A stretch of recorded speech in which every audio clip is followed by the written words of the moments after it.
7월 15일 목요일 삶의 기적을 일으키는 30분 예배를 시작하도록 하겠습니다. 하나님께서 오늘 우리에게 주신 말씀은 사무엘상 26장 7절에서 12절 말씀입니다. 이 말씀 제가 봉독하도록 하겠습니다. 다윗과 아비새가 밤에 그 백성에게 나아가 본즉 사울이 진영 가운데 누워 자고 창은 머리곁 땅에 꽂혀 있고 아브넬과 백성들은 그를 둘러 누웠는지라. 아비새가 다윗에게 이르되 하나님이 오늘 당신의 원수를 당신의 손에 넘기셨나이다. 그러므로 청하오니 내가 창으로 그를 찔러서 단번에 땅에 꽂게 하소서. 내가 그를 2번 찌를 것이 없으리이다 하니 다윗이 아비새에게 이르되 죽이지 말라. 누구든지 손을 들어 여호와의 기름 부음 받은 자를 치면 죄가 없겠느냐 하고 다윗이 또 이르되 여호와께서 살아계심을 두고 맹세하노니 여호와께서 그를 치시리니 혹 죽을 날이 이르거나 또는 전장에 나가서 망하리라. 내가 손을 들어 여호와의 기름 부음 받은 자를 치는 것을 여호와께서 금하시나니 너는 그의 머리 곁에 있는 창과 물병만 가지고 가자 하고 다윗이 사울의 머리 곁에서 창과 물병을 가지고 떠나가되 아무도 보거나 눈치채지 못하고 깨어있는 사람도 없었으니 이는 여호와께서 그들에게 깊이 잠들게 하셨으므로 그들이 다 잠들어 있었기 때문이었더라. 아멘.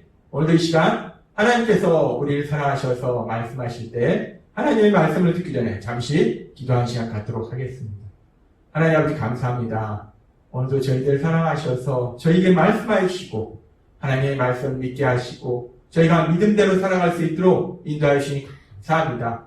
오늘도 하나님께서 주신 믿음으로 담대히 살아가며 하나님의 하신 놀라운 역사들을 체험하는 저희가 될 수 있도록 은혜 베풀어 주옵소서. 예수님의 이름으로 감사하며 기도드리옵나이다. 아멘. 우리가 믿는 하나님은 창세기 1장에 이 세상을 만드신 하나님이시다라고 말씀하십니다. 그렇습니다. 우리가 하나님은 이 세상을 만드신 하나님이십니다. 그리고 성경을 보면 하나님께서는 모든 것을 아시고 모든 것을 하실 수 있는 전지전능하신 분이시기 때문에 우리가 도저히 생각할 수 없는 놀라운 역사들을 이루십니다. 기적을 행하세요.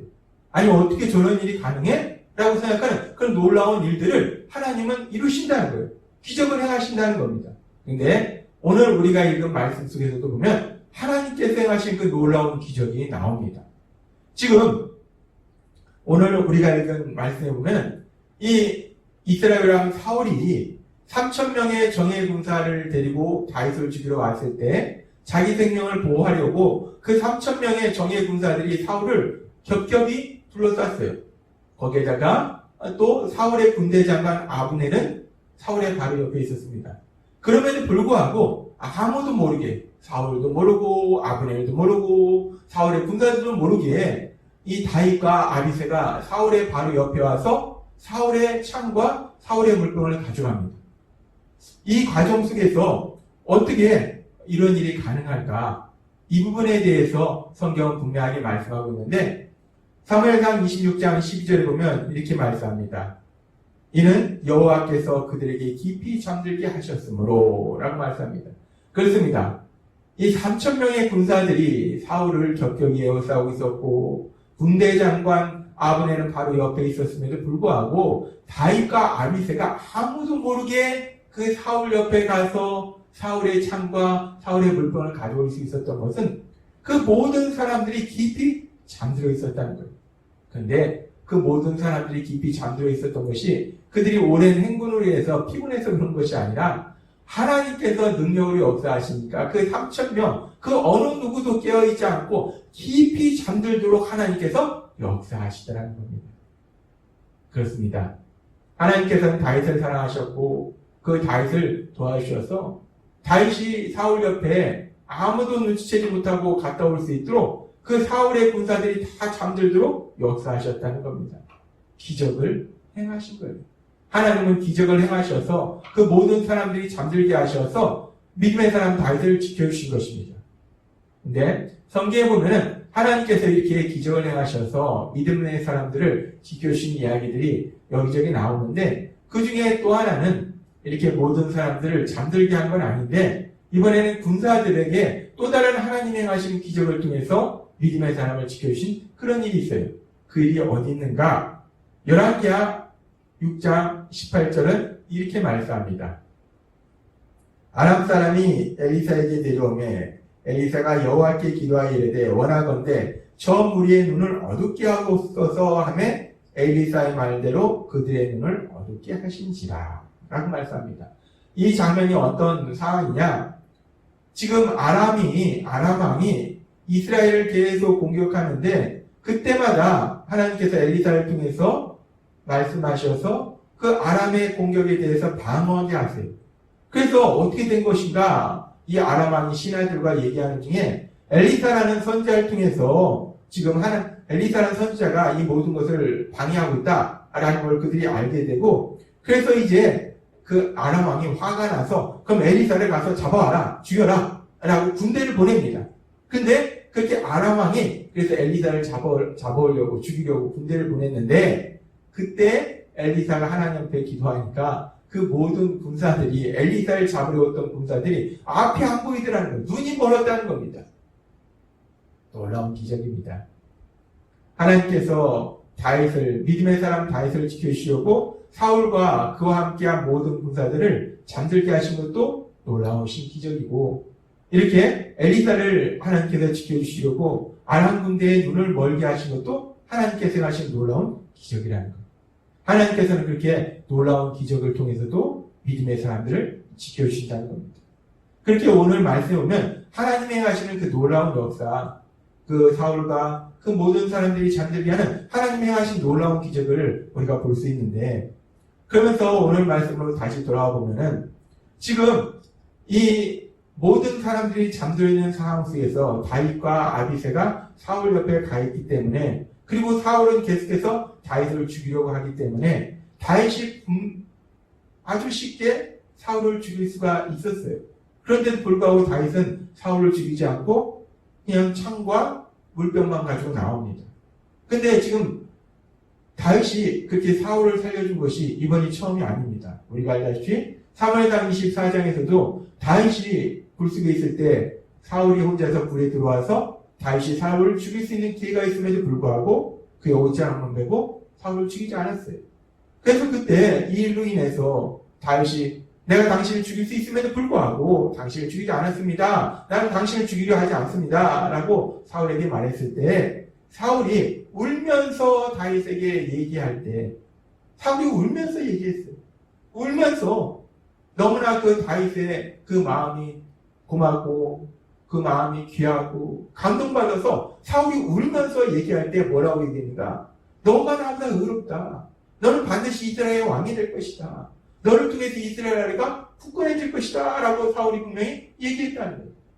그런데 그럼에도 불구하고 그렇게 울면서 얘기했던 그 사울이 지금 또 다윗을 죽이려고 3,000명의 정예 군사를 데리고 왔다는 겁니다.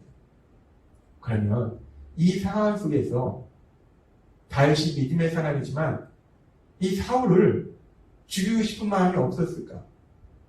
이 다윗은 사울을 지금 살려줬는데 그렇게 살려주고 싶었을까? 라는 부분을 우리가 생각해 볼 수 있어요.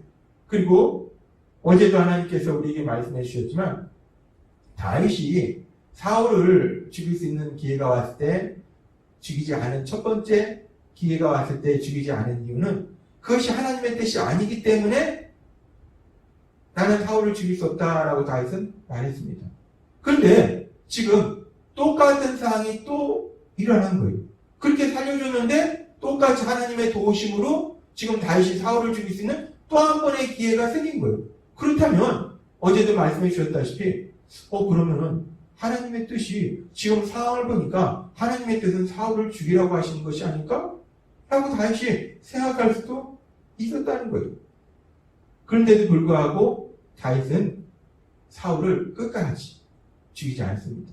자신을 죽이려고 하는 그 사울을 죽이지 않아요.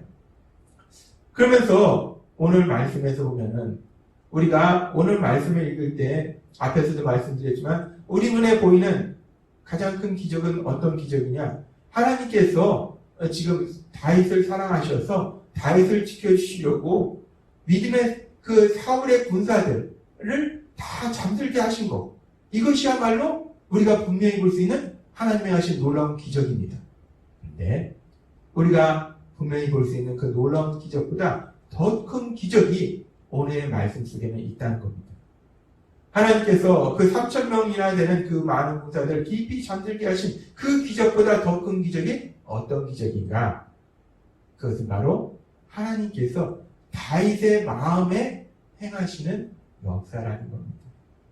다윗도 사람이라는 거예요. 근데 다윗이 지금 사울을 죽이지 않는다는 겁니다. 다윗이 사울을 계속해서 죽이지 않는 분명한 이유는 사무엘상 26장 10절에서 11절에 말씀하고 있는 것처럼 다윗이 또 이르되 여호와께서 살아계심을 두고 맹세하노니 여호와께서 그를 치시리니 혹은 죽을 날이 이르거나 또는 전장에 나가서 망하리라. 내가 손을 들어 여호와의 기름 부음 받은 자를 치는 것을 여호와께서 금하시나니. 다윗은 하나님을 믿는 그 믿음으로 사울을 죽이지 않았다는 겁니다. 하나님께서 기적을 행하셔서 지금 사울의 모든 병사들이 잠들게 하셨어요. 근데 이 상황 속에서 그냥 그 기적만 행하셨다면 다윗이 하나님이 나한테 다시 한번 사울을 죽일 수 있는 기회를 주셨네? 라고 다윗이 자기가 사울을 죽이고 스스로의 노력으로 이스라엘 왕이 될 수도 있었을 거라는 거예요. 그렇다면 다윗은 하나님의 행하시는 하나님이 다윗을 이스라엘의 왕으로 세우신 그 놀라운 역사를 체험할 수 없었습니다. 그런데 지금 이 상황에서 보면 하나님이 다윗의 마음을 만지고 계신 거예요. 다윗의 마음을 변화시키고 계신 겁니다. 우리가 아담과 하와의 범죄 이후로 우리 모두는 원죄를 가지고 있습니다. 죄를 지으려는 성향을 가지고 있어요. 그 죄를 지으려는 성향이 뭐냐? 내 생각대로 살려는 성향이라는 거예요. 누구나 우리는 하나님의 말씀보다는 내 생각대로, 하나님의 뜻보다는 내 생각대로 나한테 지금 당장 보이는 대로 나한테 더 좋은 것을 하려는 그런 성향이 있다는 거예요. 믿음의 사람 다윗도 그런 성향이 있습니다. 우리가 앞에서도 살펴봤지만 나발이 엄청나게 잘못한 것도 아니고 말 한마디 다윗을 모욕을 했더니 그로 인해서 다윗이 자기 생각대로 그 나발을 죽이려고 하는 그런 모습도 보이더라는 거예요. 다윗도 연약한 인간이더라는 겁니다. 다윗도 원죄를 지는 인간이라는 거예요. 다윗도 하나님의 말씀보다는 내 생각대로 하고자 하는 성향이 있다는 거예요. 그런데 그럼에도 불구하고 지금 다윗이 하나님을 믿는 믿음, 하나님의 말씀을 믿는 믿음으로 나아간다는 것은 전능하신 하나님이 그 다윗의 마음에 능력으로 역사하셔서 다윗의 마음을 변화시켜 주신 거예요. 내 생각대로 살려고 하는 그 다윗의 마음을 하나님의 말씀을 믿는 믿음의 마음으로 변화시켜 주신 거. 그것이 바로 놀라운 기적이라는 겁니다. 우리 눈에 볼 때는 단순히 하나님께서 사울의 모든 군사들을 깊이 잠들게 하신 것이 기적이다라고 생각할 수 있는데 사실 오늘 말씀 속에서 우리가 이 말씀을 깊이 묵상하면 더 큰 기적은 원죄를 지닌 인간인 다윗, 그래서 내 생각대로 살려는 그 마음을 가지고 있는 그 다윗인데 그 다윗의 마음을 하나님께서 능력으로 역사하셔서 변화시키셔서 그 다윗이 하나님의 말씀을 믿는 믿음의 마음으로 살도록 역사하고 계신 거, 그것이야말로 놀라운 기적이라는 겁니다. 그렇습니다. 하나님께서는 우리 삶 속에 초자연적인 기적 행하시고 많은 기적 행하실 수 있는데 그 기적 중에 정말 놀라운 기적은 우리의 마음을 변화시키는 기적이에요. 우리가 내 생각대로 살려는 그 마음이 하나님을 믿는 믿음의 마음으로 변화시키는 거, 그것이야말로 놀라운 기적이라는 겁니다. 하나님의 역사하시고 하나님의 은혜라는 거예요. 그래서 하나님께서는 바울 사도를 통해서 에베소서 2장 8절에서 이렇게 말씀하십니다. 너희는 그 은혜에 의하여 믿음으로 말미암아 구원을 받았으니 이것이 너희에게서 난 것이 아니요 하나님의 선물이다 라고 말씀합니다. 우리가 예수님을 구주와 주님으로 믿을 수 있는 거, 내 생각으로 살던 우리가, 원죄를 지닌 우리가 우리 예수님을 구주와 주님으로 믿음으로 인해서 하나님의 말씀을 믿는 믿음으로, 하나님의 말씀에 순종하는 믿음으로 살 수 있는 그것이 내 노력이 아니라 하나님이 주신 은혜요, 하나님이 주신 선물이라는 거예요. 하나님이 하신 놀라운 기적이라는 겁니다. 그렇습니다. 하나님께서는 오늘 말씀을 통해서 하나님께서 행하신 그 놀라운 기적에 대해서 다시 한번 말씀하실 때 하나님은 모든 것을 할 수 있는 그 하나님은 연약하고 어리석고 미련한 저희들을 사랑하셔서 특별히 원죄가 있어서 계속 죄를 지르는 성향이 있는 우리들, 내 생각대로 살려는 성향이 있는 그런 마음을 가진 우리들 안에 역사하셔서 우리의 마음을 변화시켜 주셔서 우리가 예수님을 구주와 주님으로 믿는 마음을 갖게 하시고 하나님의 말씀에 순종하는 마음으로 살아가도록 역사하신다는 거예요. 기적을 행하신다는 겁니다. 그 하나님이, 성령 하나님이 우리 안에 계십니다. 그 성령 하나님께서 날마다의 삶 속에 능력으로 역사하셔서 우리 마음을 변화시켜 주셔서 더욱더 우리 하나님의 말씀에 순종하는 마음으로 우리를 변화시켜 주셔서 우리가 하나님의 말씀에 순종함으로 인해서 하나님의 하신 놀라운 역사들을 체험하고 하나님의 크신 영광을 이 땅 가운데 나타내시는 여러분 되시길 주님의 이름으로 축원합니다. 기도하겠습니다. 하나님 아버지 감사합니다. 오늘도 주신 말씀처럼 오늘 말씀을 통해서 우리 눈에 보이는 기적은 하나님께서 사울과 그 많은 군사들을 깊은 잠에 빠지게 하신 것이 기적인데 그 기적보다 더 놀라운 기적은 다윗의 마음을 하나님께서 변화시켜 주셔서 원죄를 지닌, 그래서 내 생각대로 살려오는 그 마음이 하나님을 믿는 믿음의 마음으로 변화시키는 놀라운 역사야말로 가장 큰 기적임을 다시 한번 깨닫게 하시니 감사합니다. 우리 안에 계신 성령 하나님 계속해서 그 놀라운 기적을 행하셔서 우리의 마음을 변화시켜 주셔서 우리가 하나님의 말씀에 순종하는 마음으로 변화시킬 때 하나님의 말씀에 순종함을 인해서 하나님의 하신 역사들을 체험하는 저희 모두가 될 수 있도록 은혜 베풀어 주옵소서. 예수님의 이름으로 감사하며 기도드리옵나이다. 아멘. 이 시간도 하나님께서 우리에게 주신 말씀을 묵상하면서 조용히 기도하는 시간 갖도록